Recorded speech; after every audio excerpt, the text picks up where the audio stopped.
biradına bu yere Halepçe o şermezler kırına Komkujiya Helepçe li bajarê Amedê hat bi bîr anîn. Partiyên Kurd yên li Tirkiye û Bakurê Kurdistanê ne bi civînên cûr be cûr a çepemeniyê Komkujiya Helepçeyê bi bîr anîn û daxuyan yên hevbeş û cuda dan.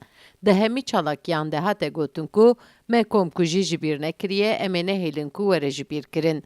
Partiya Haqbarê di bargeha xwe de çar partiyên Kurd û kesayetiyên serbixwe pêk ve Dem Partî jî bi merasimekî cuda qurbaniyên Helepçê bi bîr anîn.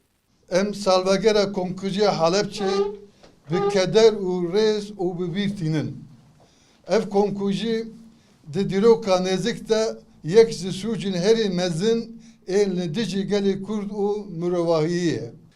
Beşdarên Aziz, PWK, PSK, Pelkurt, PCS jî dan zanin ku Helepçe rûreşiya mirovahiya a cîhanê ye. Divê gelê Kurd yekîtiya xwe pêk bîne ku cardin rastî komkujiyan nê. ew bi sed hezaran Kurd û Kurdistaniyên ku li bin ala Kurdistanê de şehîd bibûn, îro bi serfirazî û bi dilsozî em dibînin ku ew alaya ku pêşewe Qazî Mihemed Teslîmî Melle Mustafa Barzaniyê nemir kiribû, îro li ser Parlemena Başûrê Kurdistanê li ba dibe.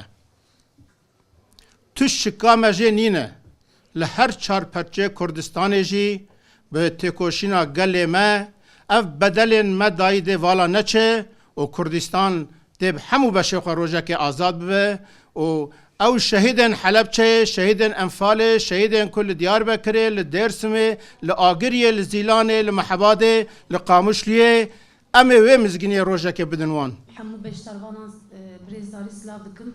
Platforma Saziyên Demokratîk jî merasimekî li darxist, di merasimê de sinevizyonek hat nîşandan. Hevşaradar û parlamenter jî di merasimê de amade bûn.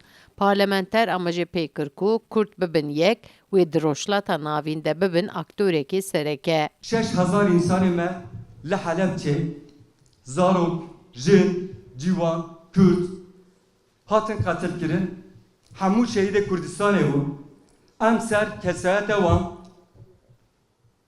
li çar parçeyê Kurdistanê ji bo azadiya Kurdistanê yê ku ket û emeka wan çêbûye em hemiya wan bi rêzdarî, bi minnetdarî wan cardin bi bîr tînin em dibêjin rêça wan ew ê rêya me ronî bike em ê her tim rêça wan bişopînin û em dibêjin şehîdê Kurdistanê nemirin namirin.